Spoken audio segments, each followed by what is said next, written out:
Thanks for staying with us. So today our first conversation is what we discussed yesterday, the Nigerian students that were stranded in Sudan due to the ongoing crisis. However, the federal government said they were going to evacuate stranded Nigerian students from Sudan today. Joining us on the show is the chairman, Nigerians in Diaspora Commission, Honorable Abikedabiri Erewa, to give us an update on the evacuation. Whilst we're trying to get her connected, let me come to you, Mariam, because I know you read the story earlier. So just give us a quick update that you had. This is based on a TV interview with the DG for NEMA, and he has said that we have about 5,000 Nigerians that we need to evacuate from Sudan, but they're going to do it in batches, and the first batch will be about 2,800 Nigerians, and they include the embassy staff, their families, and students. He was asked why, we're not using the airspace airlines, because we have the owner of Airpeace who has volunteered to evacuate Nigerians for free as part of his, patriotism. And they said that right now it's best to do it by road, and so they're getting buses, but they're not going to get enough buses. They're not getting buses to evacuate all 5,000, because you also need to keep it at a size that it can manage, security-wise. They don't want to have any casualties, and they had to wait until now, for the green light to go. He also responded to the question on the Nigeria. I think we've seen some of the videos, Nigerians who self-evacuated and got to the Ethiopian border. And they said that the federal government and then the embassy in Khartoum, Sudan, is speaking with the Ethiopian counterpart. And it looks like, very soon they'll allow Nigerians to pass through the border. But for the rest of them, hopefully we'll see evacuations happen today. Have you had any stories, anybody? Because I know that you've following that I've story. been following up. Actually, I followed up the unrest and how they were attacking the buildings in Khartoum, and how it all started, where we have two factions now, one loyal to former president, the other one, the civilian group. They both ousted him as a military head. They wanted to install a democratic group, but we've missed the story, because I was shocked to see that they are now both fighting for supremacy of, the state, and then destroying. It was that one that broke my heart. The thing brought back NSAS. I know Nigerians are sensitive about NSAS, but we had heard news about an hijacking of that, lawful and laudable protests that started here. Some people were going to hijack it, and see what an hijacking resulted to in Sudan. What started, honestly, you remember the picture of the girl pointing to the boots? That was how it all started, that, this must stop. We need to remove our military head. And now look at where they are down the line. So when Nigerians are saying don't put this country on fire, let's not set this country on fire, when we talk, it seems like, no, you don't believe in our agitations, and so we can do better. And so we are just a lucky nation that we're not where they are in Sudan. Right now, even the civilians are asking the military to come back, so that there will be peace. There will be, nobody wants war. We don't want to. I'm told our guest is here. Good morning, madam. Are you there? Yes, sir. Good morning. Good to have you on with us. We just wanted to get an update from you as regards the evacuation. We read in the papers about 2,800 expected in Nigeria today. Tell us how that's going. Now, let me correct that impression first, because I think it was the headline of The Nation. Not today. Okay. The students are expected to leave the base in Khartoum to now drive to Cairo. And we're looking at the borders in Cairo, Luxor, and Aswan. That takes about 28 hours. The journey in itself that takes over a day. But they haven't even left Khartoum. The buses were coming later. Initially, they said morning, now afternoon. Because sometimes you pay for these buses, they don't show up on time. So the process starts today, but that doesn't mean they will arrive today. So they're still going to have a long trip. And that's why the mission and the ministry has said we have to ensure that as they take that journey, they must have security with them. So the process starts today, but they are not arriving in Nigeria today, except, of course, if they get there within less than 24 hours, and then get on the plane and start coming. Okay, so there's we hear that this is going to be done in batches. So the 2,800 is the first batch. Where are the others staying? Those who have been left behind? No, all the students some found their way to Ethiopia.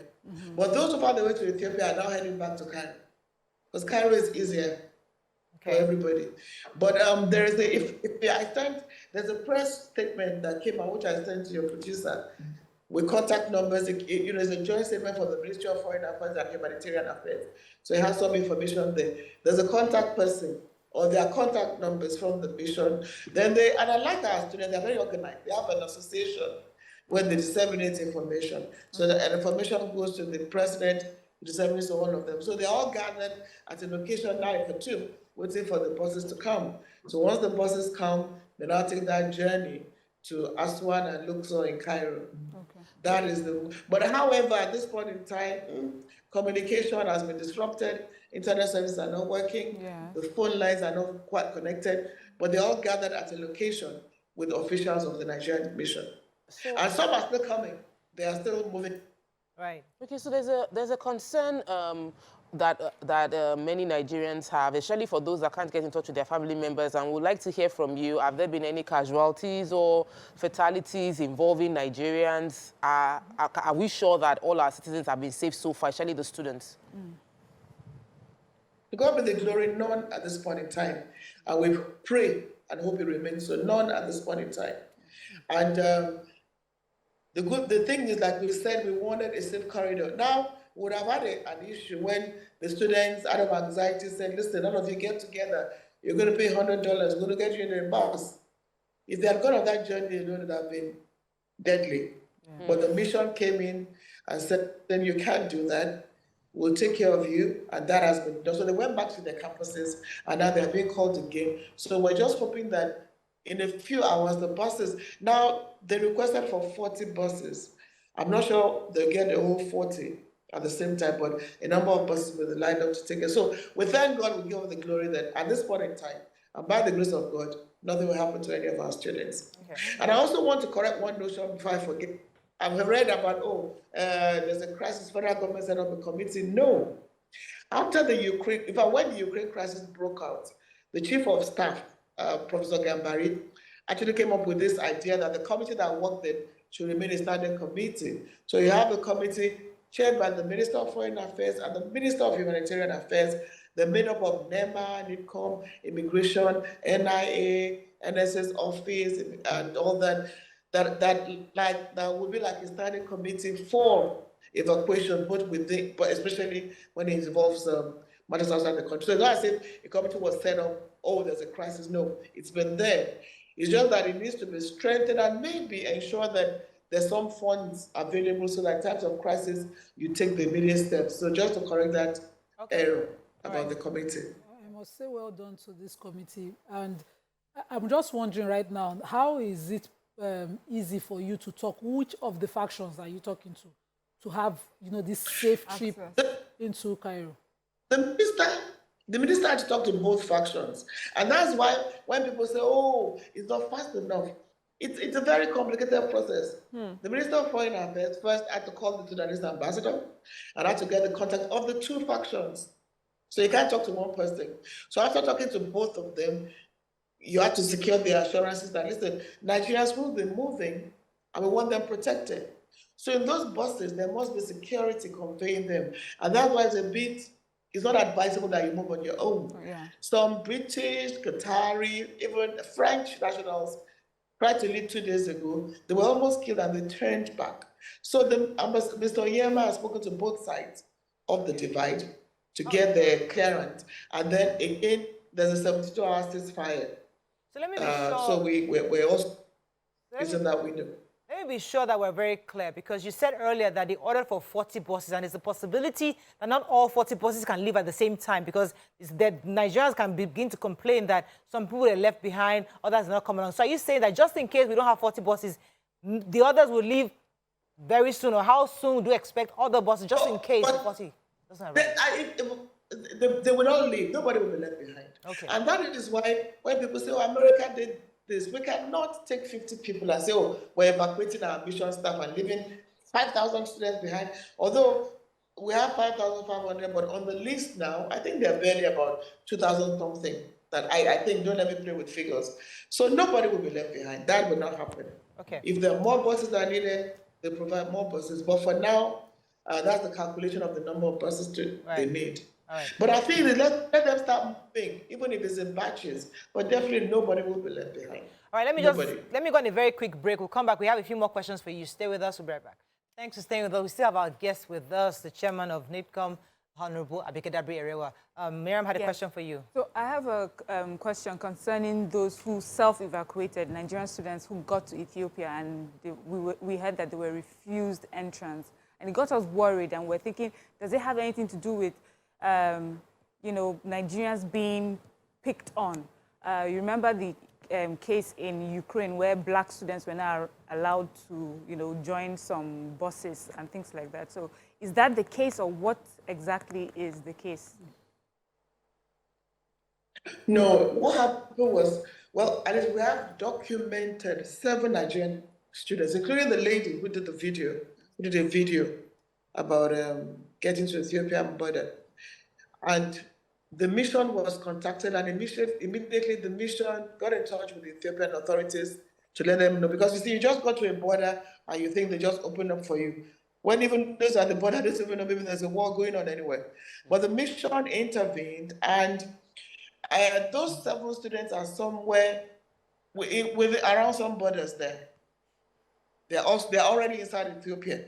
And then the Nigerian mission have intimated the Ethiopian authorities, and they even requested to be at the borders. But Ethiopia said no. And that's because they have the Tigray crisis. Exactly. I hope you know they're getting out of the crisis themselves. Yes. There's actually a war in Ethiopia themselves. Yes. And they are at the verge of trying to resolve it. So I think they're being extra careful of who is coming in. Yes. And what. Right. So, but we have very relationship with Ethiopia, and the mission has handled that. But these students, and the lady said, oh, and what about 1,000 that are coming? They are going to Cairo now, because the mission will convey them en masse, rather than have them individually get into trouble. Now, those that were heading to the Ethiopian border are now heading to Aswan and Luxor in Cairo, in Egypt. So when they get, that's the situation. When they get to Cairo, how long are they going to take before they come home? Because many of them are hoping, family members are hoping to see them soon. So how long do they get to stay in Cairo before they come home? And how many airlines do we expect to bring them home? Well, NEMA is working all that out. The National Emergency Management Agency, the DG of NEMA is speaking in Cairo, and we're speaking about an hour. But first, let's even get them out of Khartoum. Yes. Okay. So they have taken off. So we're waiting. Let's take it one step after the other. Let's get them out of that danger spot. Get them into Cairo. Then look at the numbers. As you have said, EP said what it's going to offer its services. Military planes are also on standby. Some of the military planes can be used to. So let's even get them out of Khartoum in the first place. And we must do that within these 3 days. Okay, so I wanted to ask concerning family members. So many of these people are students, so obviously their parents are here in Nigeria. Is there any hotline they can call to get in touch with the committee that is overseeing the process of evacuating, so that they can get a peace, have peace in them, especially since the students are not even readily accessible because internet has been shut down and they might not be able to reach them on phone? And like I said, I've just posted a press statement from the 2 ministries, Foreign Affairs and Humanitarian Affairs. There are about 4 or 5 contact details of officials that can be contacted. I just put it on my Twitter handle now, and I've sent a copy to you. Maybe if you're here, we have it. We'll have it. Yes. So there are phone numbers to call provided by the Nigerian mission in Sudan, and all our missions are working on this. The Nigerian mission in Sudan, the Nigerian mission in Egypt, the Nigerian mission in Ethiopia. So we have all hands on deck, and even the Nigerian mission in Chad, because Chad is also a closed area. So in case of, as we say, in scarcity, Chad is also on standby. Right. Okay. So numbers are there, and communicating with parents here. A lot of parents have bombarded my phone. I've had to be replying messages, giving them assurances. And like I said, the good thing about our students in Sudan is that they have a very strong NANS association. So a message to the president gets to all. And parents are also, there's also a doctor that has also been helping. I can't remember his name, it's also on my phone. So for parents here, they've been reaching out to me, and I've been giving them assurances. and updating them. They even have more information now than even you may have. So we're communicating with parents. And for more parents, you can go get in touch with the Nigerian Diaspora Commission. Email us at admin@income.gov.ng. All our details are there. We've set up a little chatbot for parents who want to get more information. So we're there. We'll give. Let me get a few more questions for you. Most importantly, of the mission numbers are there. Go ahead. NANS had organized, we heard that NANS had organized this evacuation process where they were charging $100 per student. Is it true, and is it still subsisting now that you're evacuating yourself? No, that's why I said we had to. NANS, out of anxiety, issued a statement and said, listen, all of you come somewhere, you're going to pay $100. And the mission had to let them know that that is not safe. So what they did was they did gather, and that was the video you saw where they said they gathered and they had to go back, because you cannot just start going on buses to where? And which route? Where's the security? So they had to address them and appeal to them to go back to their hostels, and they don't have to pay anything to get transported. So that has been resolved. That was what happened in that situation. Sadly enough, yesterday, an Egyptian official, diplomat that has actually been helping out with the evacuation, was killed. He was driving, and he thought he was the diplomat that had all the cover. Just 2 days ago. No, just yesterday. So we don't want that to happen to our students. And that's why they were advised to please go back to your various universities, which they did.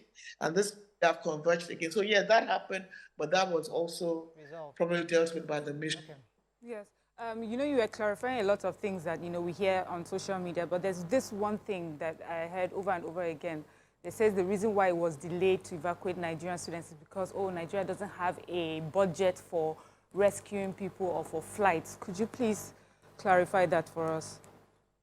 Well, I don't deal with budgets. So I can't, like I said, the budgeting is with the humanitarian affairs and foreign affairs. So I don't know what they have in their budget. But the most important thing is that you cannot really say this is a slow response. And that is the reality. It's a war situation. I know that the Sudanese embassy, for instance, does not have money. They don't have anything. And I can even tell you that they have contributed personal resources to make a few things happen. But those are not things we don't need. The mission is poor. That I know for sure.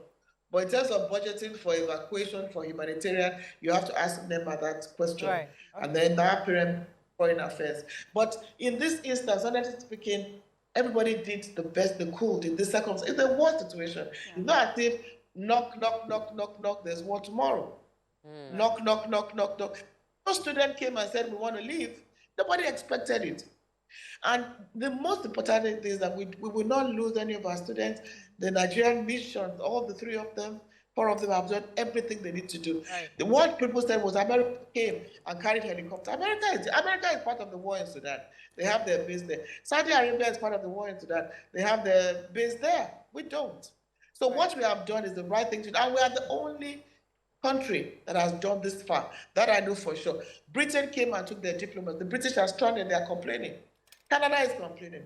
France is complaining. Like I said, some had to turn back because they were going to be killed. So what for us, it is about safety of our citizens. And like I told you, immediately this thing broke out, the chief of staff already had this committee in place. He set it up, and it's under his leadership, chaired by foreign affairs and humanitarian. So once I think about what do you do? Immediately all the ambassadors got together and the meetings held and decisions were taken. Now, what do you need? Okay, we need bots, we need that. So that's what happened. Let me get you one final question for you. Okay, so I know that Nigerians, there won't be just students in Sudan. There are probably traders and business owners, people working there. Are there any moves between private citizens that are Nigerians living in Sudan getting on this same bus to get out of Sudan? If they want to, definitely. But first focus on the students. But I'll tell you something about Nigerians in Sudan. That is home. So I'm not sure they're even thinking of, you say you want to go under your bunker, you want to hope that this, look, if they're saying that what happens in Nigeria, then you want to run away, it's your home. So it's a bit difficult for them. And like I said somewhere, the richest guy in Sudan is a Nigerian. And it's one of those countries where, honestly speaking, we had been saying we're going to go there, meet with them, and we haven't been able to. And none is in trouble. None is doing anything bad. They are so comfortable. And the biggest guy there is to real estate and is doing so well. And they're also helping out, even in this circumstance. You know, a few of them worked with the mission to ensure that these buses were even available in the first place. So when they want to, definitely they will. But the priority first are the students. To them, it is home. It's been home years, years and years. Right. And but definitely, if they want to come back, they will.